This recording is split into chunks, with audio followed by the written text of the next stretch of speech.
How to make Facebook account completely private. Hey everyone, welcome back to the channel. If you are new here, don't forget to hit the subscribe button and turn on the notification bell to not miss any updates. So let's dive right in.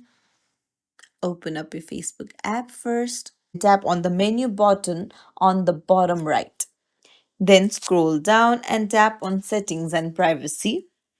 Then select settings again. And now scroll down and under audience and visibility, tap on how people find and contact you.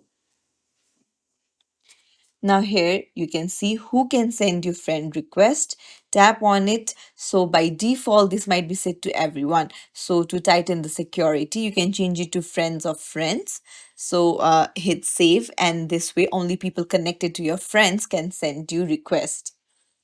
Now another one is who can see your friend list. Tap on it, and if it is set to public, set it to friends or only me. This will also help you increase the privacy of your friend list.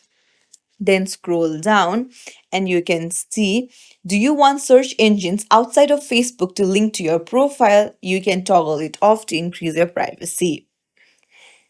And then scroll down and you can see other various options as well. So how you get a message request for people with their phone number, deliver request to, you can even change it to chats message request, or even change it to don't receive request. Come back, and then you can do the same for friends on Facebook. You can just, if you want more privacy, you can just set it to don't receive request or set it to message request, so that you can choose who can send you message and who can't. And that's it. If you found this tutorial helpful, don't forget to like and subscribe to our channel for more tips and tricks. Thank you for watching.